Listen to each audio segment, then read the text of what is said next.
Hello, I'm Wendy Doniger. I've taught for half a century about the meaning of life in Hinduism and Indian mythology, and I'm very happy to welcome you today to Widehan Suop, Great Minds. The meaning of life in Hinduism is a series of fours that are really threes plus one, three worldly goals, and then a fourth, which is otherworldly. So, for instance, there are four goals of a human life, things that every human being should do before he or she dies to have a complete life. So, first of all, there's the moral life, which is the life of dharma, justice, religion, the way things are, the way that things should be but aren't, doing the right thing. All of that is caught up in the word dharma, or dhamma as it's known in Pali in the Buddhist tradition. The second goal of life, which every Hindu should embrace and achieve, is material success. Politics, money, that's real, that's okay. You're supposed to have that too. The third goal is pleasure. It's called kama. You may know it from the Kama Sutra, but it's not just sex. It's the good life, eating good food, listening to music on a moonlit night, all of that. That too is a goal.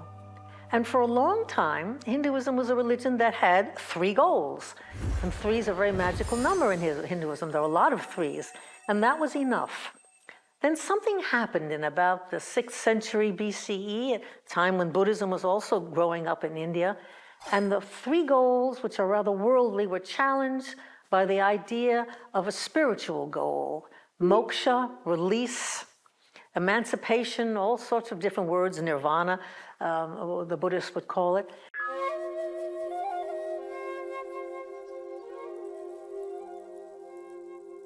Where all those three worldly goals are canceled out, superseded by this other goal, which is to give up all of the world and seek something else. And Hinduism never really reconciled that contradiction. Either you care about having children and making money, or you don't. But there's always been that split in Hinduism, and you'll see it goes through everything else that happens, those three goals of life. And this tension between the worldly life and the life of renunciation comes out throughout Indian history. There are stories of people who debate what kind of a life they should have. There are concerns, the story of the Buddha himself, who of course was born originally as what was a Hindu, that is to say in ancient India, who was a king and who decided to give it all up and renounce everything in order to become the Buddha and to invent Buddhism. So too the Hindus have a number of stories of kings who wanted to renounce, who wanted to stop being kings. But those stories are regarded in a negative light in Hinduism. The tales are all about how the king was persuaded to give up his renunciatory goals, to come back and to rule. And so you have stories of husbands who want to leave their families and renounce. And in the Hindu text, the classical Hindu text, this too is a mistake. He's brought back to it. So this uneasiness about renunciance is reflected in India to this day, where when these wandering yogis, sometimes who do violent things to their bodies, wander around, people feed them and give them money, in part to assuage their own guilt, because they themselves haven't renounced, and in part to get them to go away, because they're dangerous. They have powers that they can use in negative as well as in positive ways. So too, there are three stages of life which become four stages of life. So the first three stages are very much like those that one knows from European life as well.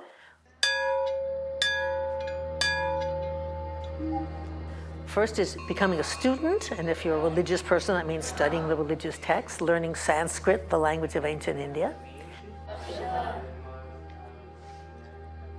The second stage of life is the householder life.